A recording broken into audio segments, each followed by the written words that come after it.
Okey, Assalamualaikum dan salam sejahtera.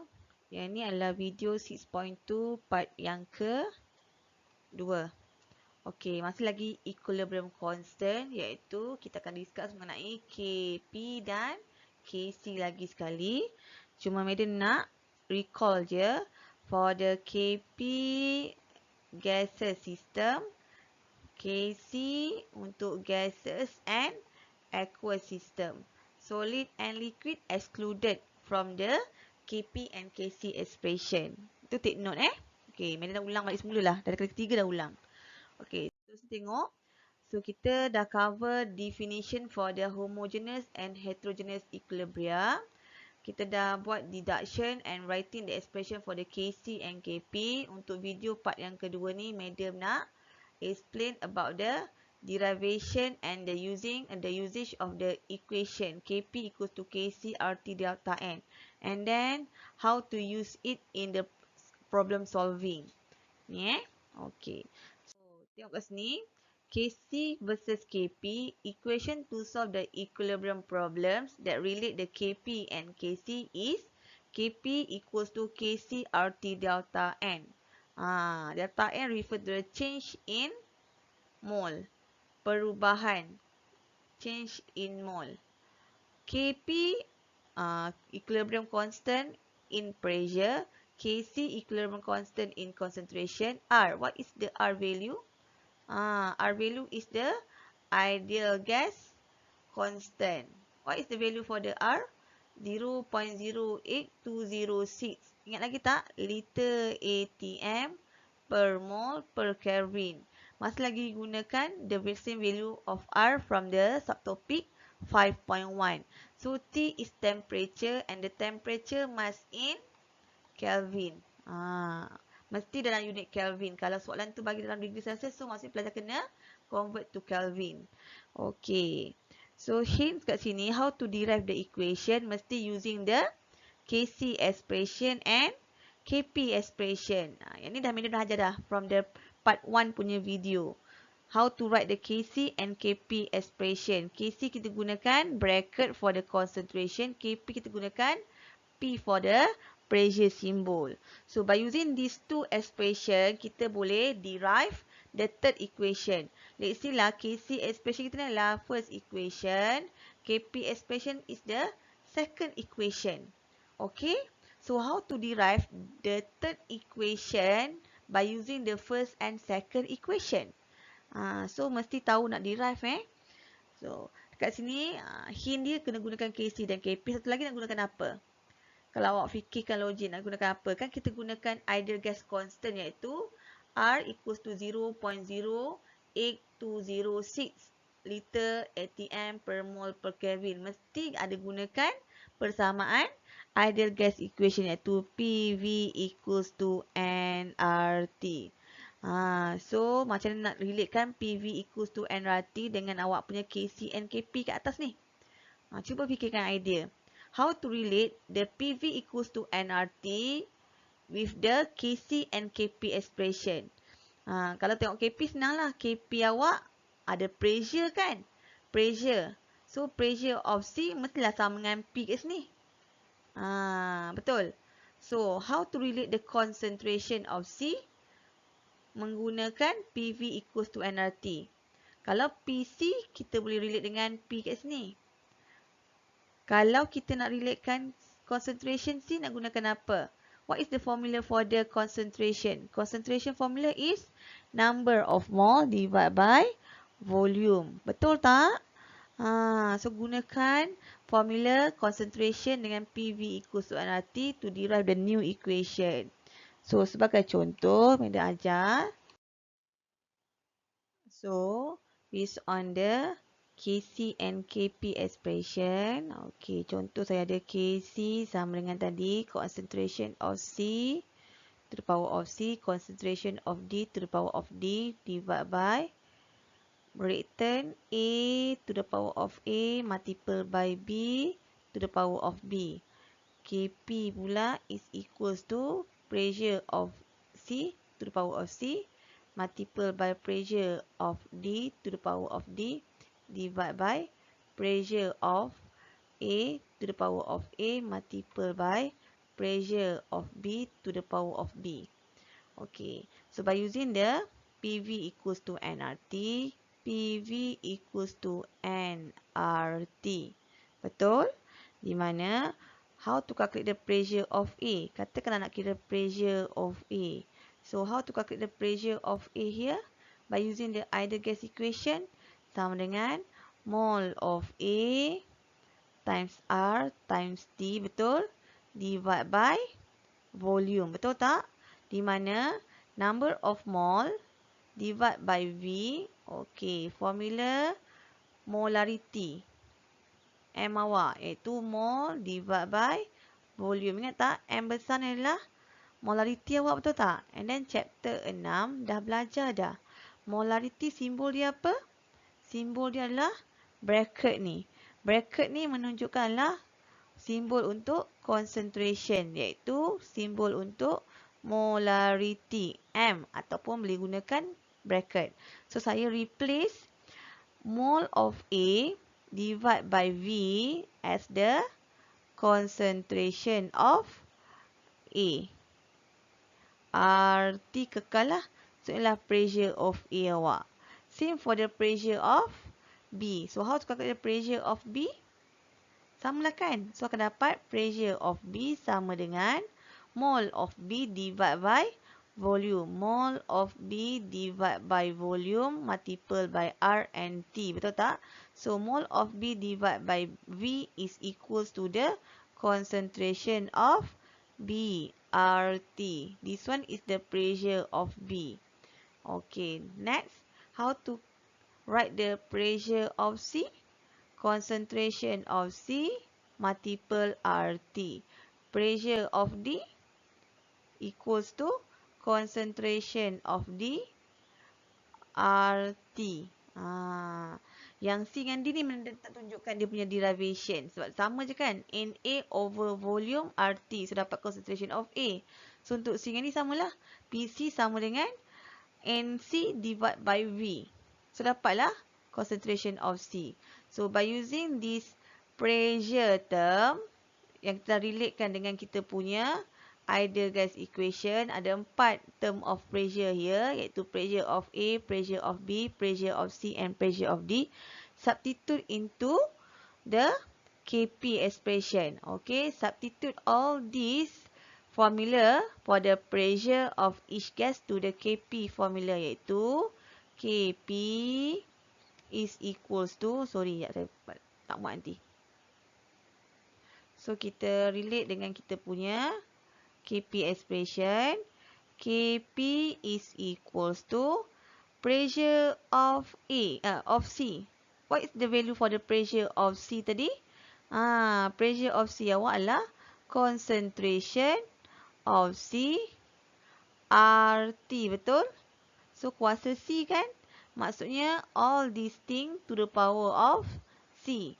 Multiple by pressure of D. What is the value for the pressure of D? Sama tak yang kat bawah sekali ni? Tiru je, masukkan balik. So, pressure of D equals to concentration of D RT. So, to the power of D. Divide by PA. What is the value for the PA? Concentration of A RT to the power of A multiplied by concentration of B RT to the power of B. Alright. Next, boleh tak kita compress ataupun kita factorize kan Kp expression ni? Boleh kan? Sebab kita ada term RT yang sama. Kita ada RT yang sama kat situ. Nampak tak sini? RT, RT, RT dan RT. R dan T adalah constant. R memang ideal gas constant temperature. Kalau sistem awak ni A, C, A and B in the one system at equilibrium, so confirm lah temperature dia sama, betul tak? So, RT untuk C, RT D, RT A, RT B ni sama. So, kita boleh factorize kan semua tu, betul? Yang tak boleh factorize kita, kita kekalkan, iaitu C to the power of C kekal, D to the power of D divide by concentration of A to the power of A, concentration of B to the power of B. Multiple by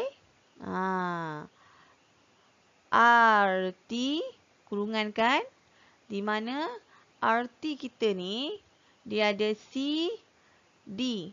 Proses dia darab.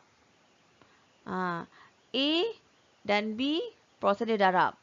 Tapi C, D darab, A, B darab. Tapi C, D bahagi dengan A dan B. So, apakah cara nak selesaikan masalah ni? Based on the index awak, macam matematik awak, betul? Di mana kita akan dapat kuasa dia akan jadi C tambah D tolak dengan A tambah B. Betul? Tak muat, medan terus ke bawah situ. So, rewrite again, cantikkan dia. Di mana KP sama dengan, ke semua benda ni. Cuba tengok. C kuasa C, D kuasa D, A kuasa A, B kuasa B. Semua ni kan sama dengan expression KC awak. Nampak tak sama? So, kita boleh replace the KC expression to the KP derivation tadi. So, masukkan jadilah dia KC. Ni semua ni. Dah jadi KC. So, RT awak, RT kekal C tambah D tolak A tambah B. Boleh? C tambah D sebab dia bahagian atas dan dia proses darab. And then tolak kenapa? Sebab dia bahagi. Bahagi dengan A tambah B. Boleh? Next, kita boleh simplifikan lagi persamaan ni. So, kita boleh simplifikan from the previous slide tadi. KP equals to KC RT C tambah D tolak A tambah B. So, bila kita simplifikan, KP equals to KC RT. C tambah D ni adalah mole of product. A tambah B ni adalah mole of reactant. So, kita boleh tulis ni sebagai delta N. So, delta N refer to the sum of mole of gases product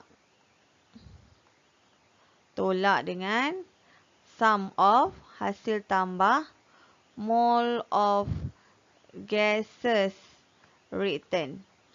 Yang penting syarat dia mesti gases sahaja. Kalau liquid, aqueous, solid tak termasuk dalam pengiraan delta N. Sebab apa? Sebab from the delta N kat sini. Delta N ni come from C tambah D. C tambah D ni adalah mole of gases product. C tambah D. Tolak dengan sum of the mole of the gases reactant refer to the A tambah B. Tapi kita boleh simplifikan C tambah D tolak A tambah B iaitu delta N. Change in number of mole. Ni nama dia apa ni kita sebut? Change in number of mole. Perubahan dalam bilangan mole iaitu mole of the gases product tolak dengan mole of gases reactant. Boleh? Sebagai contoh, cuba tengok example 2 from the lecture notes. The equilibrium concentration for the reaction between the carbon monoxide and molecular chlorine to form CuCl2 at 74 degrees Celsius are, all the value is at equilibrium. Kenapa saya tahu dia at equilibrium? Concentration 0.012 is the equilibrium concentration. 0.054 is the equilibrium concentration. 0.14 is the equilibrium concentration for the CuCl2. So, semua nilai yang diberi ni, provided data awak is the equilibrium concentration. And then, calculate the Kc and Kp. So, how to calculate the Kc and Kp? So, based on the provided data, dia bagi concentration. Kalau dia bagi concentration, kita boleh kira directly Kc or Kp. Dia bagi nilai concentration. Kita kena kira Kc dulu ke Kp dulu sebenarnya ikutkan? Yes, Kc dahulu sebab Kc, C refer to the concentration at equilibrium. Okay, so disebabkan soalan ni bagi nilai equilibrium concentration. So, nilai ni pun semua adalah concentration of the reactant and product. So, kita kena start with the calculation of the Kc lah. Tak boleh kira Kp. Sebab apa tak boleh kira Kp dahulu? Sebab Kp tak diberikan nilai pressure. How to calculate the pressure? Sebab P mesti based on the pressure value. Yang ni based on the concentration. That's why kita akan start dengan pengiraan Kc. So, Kc is equals to, what is the product? What is the reactant for this system? Ada tak persamaan kimia diberikan? Tak ada. Tapi kita kena tulis based on the situation. So, the equilibrium concentration for the reaction between the carbon monoxide. So, reactant is carbon monoxide. Carbon dioxide pula, sorry. Carbon monoxide. And molecular chlorine, Cl2 gas. In equilibrium. So, the arrow is a reversible arrow. Refer to the reversible reaction to form the COCl2 gas. Boleh? So, semua ni fasa dia gas, gas, gas. Medium, macam mana kita tahu CO gas? Ialah carbon monoxide memang gas. Chlorine memang stable state dia chlorine gas. Mana ada chlorine liquid? Mana ada chlorine awak dalam bentuk aqueous? Boleh. So, kita akan buat produk COCl2 to the power of 1 divided by concentration of reactant CO to the power of 1 multiplied by Cl2 to the power of 1. So, substitute the value concentration of COCl2 at equilibrium is equals to 0.14 molar to the power of 1 divided by concentration of CO 0.012 kuasa 1 multiplied by 0.054 to the power of 1. Okay. So, what is the final answer for the Kc? Okay. Tekan kalkulator awak. Kita buat sama-sama kan? Salin So, the final answer is 216.1. So, what is the unit for the Kc? What is the unit for the Kc value? No unit. Ingat lagi tak? Madam dah cakap dalam video part 1. Kc and Kp adalah nilai yang tiada unit. Unitless. Tiada unit. So, kalau pelajar tulis unit, salah. Dia 216.1, no unit Ni final answer untuk Kc awak. Next. Dia suruh awak calculate the Kp. How to calculate the Kp value? Ada tak nilai pressure dia provided in this question? Tak ada nilai pressure. Tapi kita boleh calculate the Kp based on the formula that we derive from the previous slide. Iaitu Kp equals to Kc RT to the power of delta N. So, takut salah, delta N ni kira siap-siap. What is the value for the delta N? Delta N is equals to concentration, mole of the gaseous product minus mole of the gaseous reactant. Di mana persamaan kita tadi adalah CO gases tambah Cl2 gases in equilibrium with the COCl2 gases. So, mole of product, how many mole of the product in the gaseous phase? Berapa mole? 1 mole sini, betul? So, 1. Tolak dengan mole of the reactant in the gaseous phase only. So, CO awak berapa mole? 1 mole. Cl2 awak pun gas juga. Betul? So, Cl2 pun 1 mol juga. So, kita akan kira total 1 tambah 1. So, 1 tolak dengan hasil tambah 1 tambah 1 dapat berapa? Negatif 1. Jangan salah. Delta N value is negative 1. So, dah dapat nilai delta N. That's why lah Madam kata kena kira asing. Takut awak confused nak kira delta N awak tu sekaligus. So, masukkan dalam formula kita. So, Kp is equals to, Kc dah kira from the previous slide, 216. Sorry. 216.1. Tak muat lah kat sini kan? Balik semula.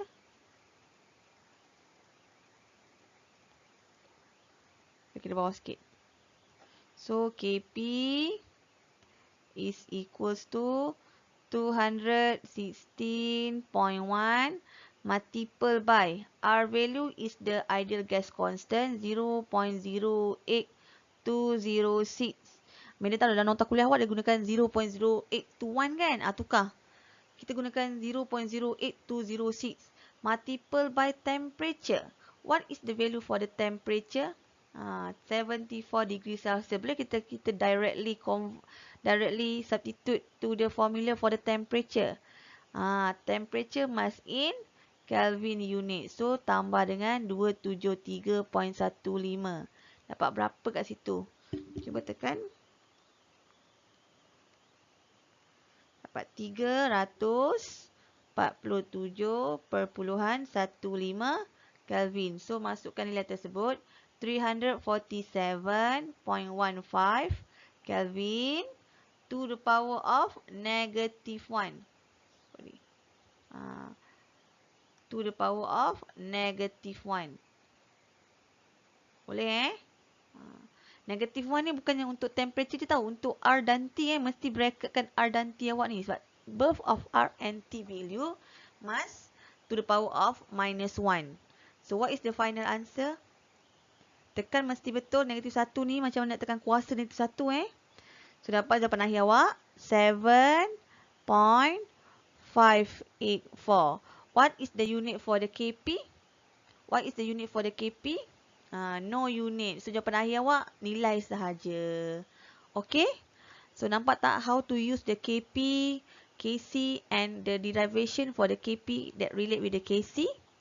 Okay. So tu sahaja untuk video part 2 kita. Simple problem solving by using the formula. So kita akan continue dengan next part. Iaitu 6.2 kita melibatkan problem solving yang lebih sukar. Okay? Sekian terima kasih.